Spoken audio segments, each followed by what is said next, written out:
contrainte. Le regard d'une anthropologue sur la transition écologique et sociale. Comment les contraintes liées au changement climatique affectent nos sociétés et créent de nouveaux récits. Un podcast réalisé par Fanny Parise, alias Madame l'anthropologue, en partenariat avec le média Novétique.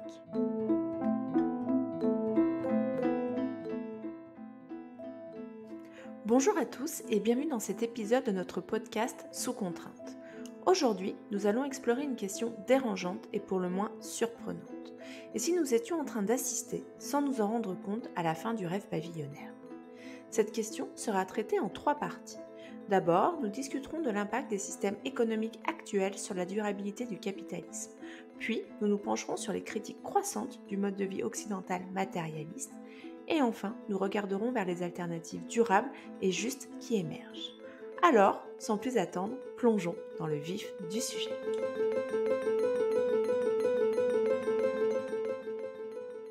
Mesdames et messieurs, préparez-vous à remettre en question le rêve pavillonnaire qui hante nos sociétés occidentales depuis trop longtemps. Asseyez-vous confortablement et ouvrez votre esprit critique car nous allons explorer les méandres obscurs de cette illusion d'abondance et de prospérité. Pour commencer, intéressons-nous à la maison individuelle, ce symbole fort du rêve occidental. Avec son petit jardin clôturé, son garage pour 2 voitures et sa chambre pour chaque enfant, elle incarne l'aboutissement de la réussite dans la société capitaliste. On nous a fait croire que posséder une maison individuelle était le summum du bonheur et de la sécurité financière. Mais laissez-moi vous demander une chose. Avez-vous déjà réfléchi au coût réel de cette prétendue réussite ? Que ce soit énergétique, environnemental ou encore social, les coûts de la maison individuelle sont bien plus élevés qu'on ne le pense. Des générations entières passent leur vie à rembourser le prêt de cette maison, consommant ainsi des ressources en quantité astronomique. Pendant ce temps, le stress et l'insécurité financière s'emparent de leur quotidien. La maison individuelle, c'est l'enfant bâtard du capitalisme, le rêve devenu cauchemar. Et pourtant, malgré toutes ces réalités sombres, ce rêve continue de faire fantasmer bon nombre d'entre nous. On peut l'expliquer de plusieurs manières d'un point de vue anthropologique, tant via la valorisation de ce mode de vie dans l'industrie du divertissement, et quand je vous dis ça, je pense notamment à des séries comme Desperate Housewives qui ont mis en avant cet idéal de vie autour de la maison pavillonnaire. Mais on peut également voir cet attrait comme une résurgence de l'idéal de la société agraire du siècle dernier. Dans ce modèle de société, on avait un logement qui était au cœur de la vie sociale, c'est-à-dire une forme de hub domestique qui représentait un lieu de production-consommation autour duquel le quotidien allait s'organiser. Mais arrêtons-nous un instant et regardons la réalité en face. Le capitalisme s'est répandu comme une gangrène à travers le monde, nous plongeant dans une uchronie où la croissance économique, la consommation effrénée et la recherche de profit sont érigées en vérité absolue. Cette uchronie nous a donné l'illusion d'un bien-être infini et d'un progrès sans limite, tout en occultant les conséquences néfastes de nos modes de vie sur les autres et sur le monde vivant. Il est grand temps de mettre fin à cette parenthèse transgressive du capitalisme où les impacts sociaux et environnementaux sont négligés au profit, justement, du profit lui-même. La fin de cette parenthèse transgressive et de l'uchronie capitaliste correspond à notre prise de conscience collective de la nécessité de sortir de la caverne et de repenser nos valeurs.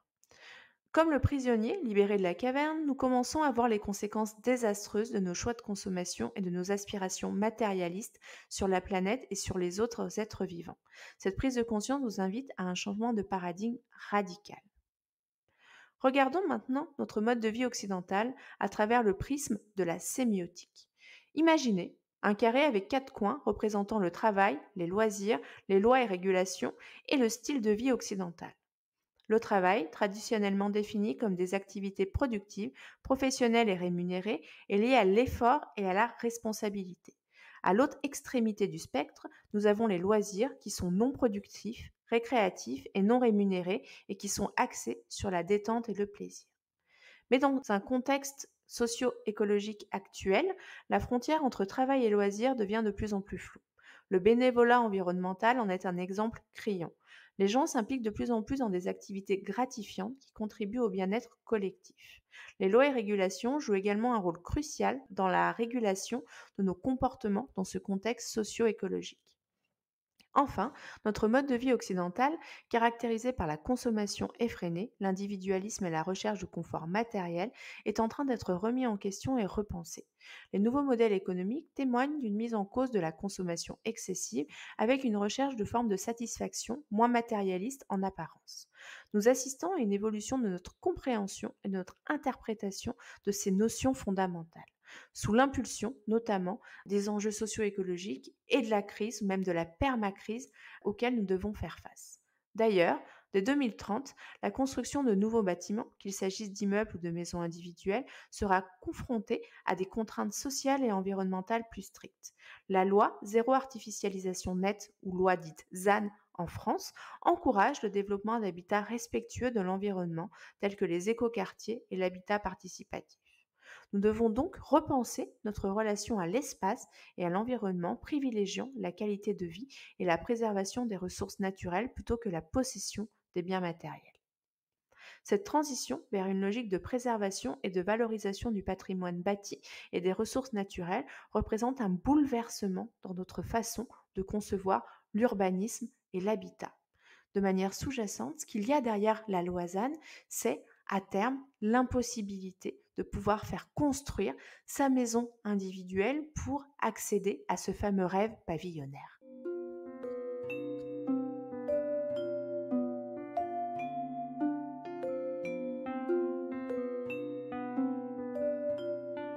D'un point de vue anthropologique, la question qui se pose alors est la suivante. En quoi la fin de la maison individuelle est le reflet de la fin du confort occidental promis par l'hyperconsommation du siècle dernier? Tout d'abord, soyons réalistes. La transition socio-écologique ne se fera pas sans heurts. Elle nécessitera des changements profonds dans nos comportements, nos infrastructures et surtout nos imaginaires. Il est temps de remettre en question les fondements mêmes de notre système et de défier les normes établies. D'un côté, la transition socio-écologique n'aurait même pas encore été amorcée si on en croit les travaux de certains chercheurs et activistes, car malgré le fait que des avancées significatives aient été réalisées dans certains domaines tels que les énergies renouvelables, la réduction des émissions de gaz à effet de serre et la promotion d'un mode de vie plus durable, ces avancées sont souvent limitées et insuffisantes pour répondre aux défis socio-environnementaux auxquels nous sommes confrontés. Pire, parfois, toutes ces avancées conduisent à des situations qui sont même pires qu'avant. Le fait de produire et donc de consommer mieux va engendrer, par exemple, une augmentation de la demande et donc de la fabrication et de la consommation. C'est ce qu'on appelle l'effet rebond et donc la fausse bonne idée de certaines avancées qui sont jugées plus éco-responsables. D'un autre côté, on a l'utopie du capitalisme responsable qui tente de nous faire croire ou de nous convaincre du contraire. Cette idéologie cherche à concilier profitabilité économique et transition sociale et écologique tout en mobilisant des valeurs en vogue comme la psychospiritualité, le développement personnel, la cause animale, l'engagement sociétal, la justice sociale ou la préservation du vivant. Mais derrière cette utopie se cache une réalité bien moins reluisante. La réalité du confort et du bien-être est souvent obscurcie par des injonctions contradictoires et des contraintes culturelles valorisées. La consommation effrénée est présentée d'ailleurs comme un moyen d'accéder à la réussite et à la satisfaction, alimentant une course insatiable au matérialisme et à la possession de biens, de marques ou encore d'expériences luxueuses. Les normes culturelles exaltent l'autonomie, la liberté de choix, la mobilité et la flexibilité, créant des contraintes pour les individus qui se sentent obligés de se conformer à ces attentes. Pourtant, on a le rationnement qui refait surface. Des idées comme l'instauration de permis carbone individuels sont évoquées qui visent à réguler la consommation de carbone de chaque individu. Ces quotas stricts et contrôlés seraient mesurés en fonction de notre consommation d'énergie, de carburant, de nourriture, de produits manufacturés et nous devrions payer des amendes si nous dépassons notre quota. Une façon de nous rappeler que nos choix de consommation ont un impact réel sur l'environnement, mais aussi une contrainte supplémentaire qui va s'imposer à nous à moyen, court ou long terme. Sous contrainte. Le regard d'une anthropologue sur la transition écologique et sociale. Un podcast réalisé par Fanny Parise, alias Madame l'Anthropologue, en partenariat avec le média Novétique. Mais alors, si le rêve de la maison individuelle et de la surconsommation s'effondre, quelles sont les alternatives qui se présentent à la population occidentale? Eh bien, comme vous allez le voir, c'est là que ça devient intéressant. Laissez-moi vous partager mes observations de terrain qui ont révélé une pratique en pleine expansion, bien que son impact ne soit pas encore pleinement visible. En tant qu'anthropologue, j'ai été témoin de ce rite pratiqué par un nombre croissant de personnes à travers le monde. Je l'ai notamment observé au Japon, dans la forêt des suicidés, mais également dans nombre de villes refuges ou de communautés alternatives ou autonomes, que ce soit en France, en Suisse et plus largement en Europe. Cela offre un regard précieux sur les dynamiques sociales et culturelles qui soutiennent une quête d'indépendance et de transformation des modes de vie. En sortant des sentiers battus, en établissant nos propres règles en dehors du système établi, nous commençons à explorer des alternatives audacieuses au capitalisme dominant. Nous remettons en question les normes et les valeurs qui le soutiennent et cela fait toute la différence. Ce rite s'appelle la mise à mort symbolique du modèle de société capitaliste, qui consiste par un groupe d'individus à remettre en question les valeurs fondamentales du capitalisme, et tout ça en cherchant à instaurer de nouvelles pratiques sociales, économiques et politiques. Et en tant que rite, cette transformation sociétale va suivre un processus structuré et symbolique qui vise à déconstruire l'ancien système et à en créer un nouveau. Dans le cadre de ce rite anthropologique, en fait, plusieurs étapes peuvent être identifiées. La première étape est la phase dite de séparation. À cette étape, les individus prennent conscience des problèmes inhérents au capitalisme, comme les inégalités, les crises financières ou encore la dégradation de l'environnement, et vont commencer à se détacher des structures et des valeurs de cette société. Ils cherchent des alternatives et des solutions pour remédier à ces problèmes. La deuxième étape, c'est la phase liminale. Durant cette étape, les individus se trouvent dans un état de transition où ils remettent en question les normes et les croyances du système capitaliste tout en explorant de nouvelles idées et de nouvelles pratiques. Ils participent à des expériences collectives et à des échanges d'informations pour définir ensemble un nouveau modèle de société. La troisième étape, c'est la phase dite d'agrégation. Les individus commencent à intégrer ces nouvelles pratiques et ces nouvelles valeurs dans leur vie quotidienne en adoptant des modes de vie plus autonomes, des formes d'organisation alternatives comme les coopératives ou les éco-villages et en participant à des actions de résistance et de contestation. Ces nouvelles pratiques sont consolidées et renforcées au fil du temps, formant ainsi les bases d'une nouvelle société. Et enfin, la dernière et quatrième étape est la phase de réintégration. Les individus ayant participé au rite de mise à mort symbolique du capitalisme réintègrent progressivement la société avec leur nouvelle vision du monde et leurs nouvelles pratiques. Ils influencent les autres membres de la société qui, à leur tour, remettent en question le modèle capitaliste et participent au rite. Dans cette perspective anthropologique, la mise à mort symbolique du modèle de société capitaliste peut être vue comme un processus collectif et rituel qui permet aux individus de repenser leur rapport aux autres et à l'environnement et de mettre en place des structures sociales, économiques et politiques plus justes, plus durables et plus égalitaires. Ceux qui pratiquent ce rite sont en train de redéfinir le sens de la confiance, de l'autonomie et de la résistance et ils encouragent les autres à remettre en question ces concepts. L'analyse de ce rite permet d'explorer comment ces transformations se déploient et comment elles peuvent influencer la société dans son ensemble.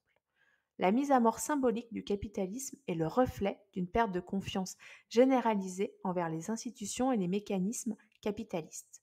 Cela pousse les individus à chercher des alternatives sociales et économiques, à repenser leur mode de vie de manière plus durable et équitable.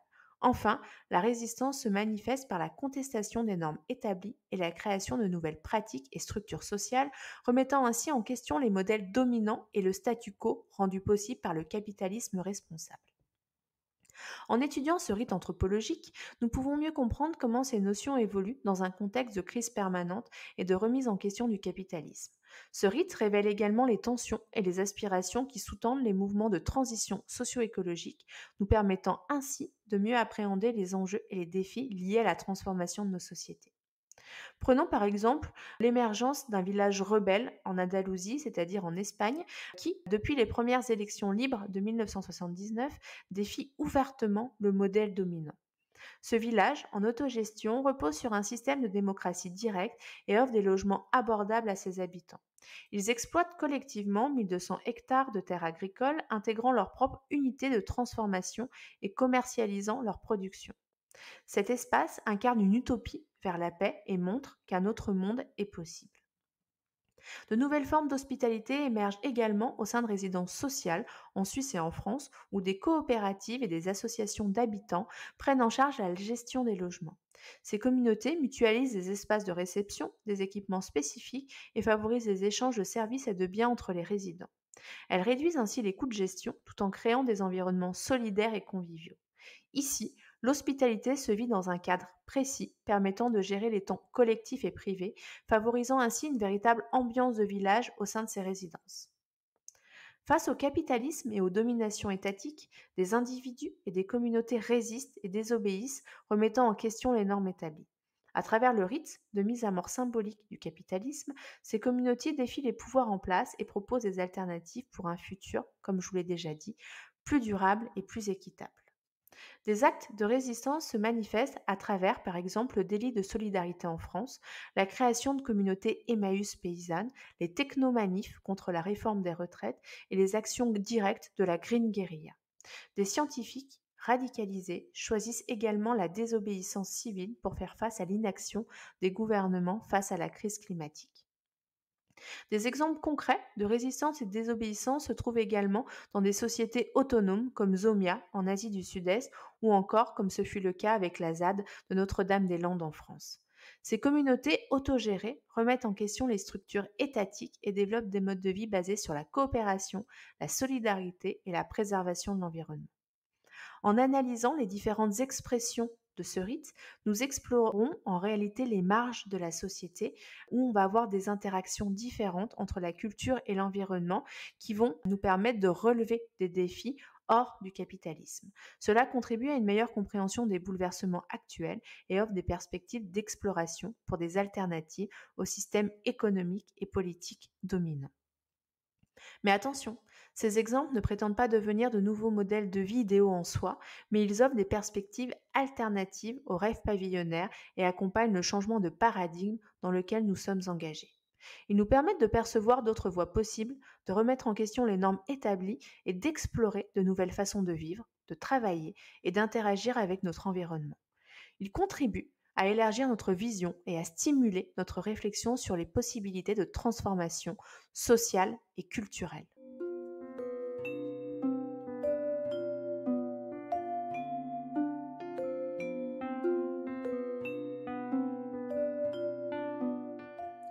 Voilà, c'est tout pour cet épisode de notre podcast Sous contrainte. Nous avons exploré la fonction anthropologique de la maison individuelle dans notre société occidentale en période de transition socio-écologique et surtout les limites du rêve pavillonnaire qui a encore le vent en poupe dans notre société. Si nous souhaitons réellement remettre en question ce modèle, il est essentiel d'explorer de nouvelles manières de faire société et de questionner la place du discours dominant dans les choix de vie que nous faisons. Ensemble, nous pouvons ouvrir de nouvelles perspectives et construire un avenir meilleur. Nous espérons que cette réflexion vous a donné matière à penser et à agir pour un avenir sous contrainte, mais plus durable et équitable. Merci de nous avoir écoutés et à bientôt pour un nouvel épisode. C'était Sous contrainte, le regard d'une anthropologue sur la transition écologique et sociale. Un podcast réalisé par Fanny Parise, alias Madame l'anthropologue, en partenariat avec le média Novétique. Si vous avez aimé cet épisode, n'hésitez pas à le partager et à laisser un avis sur votre plateforme de podcast préférée. À bientôt!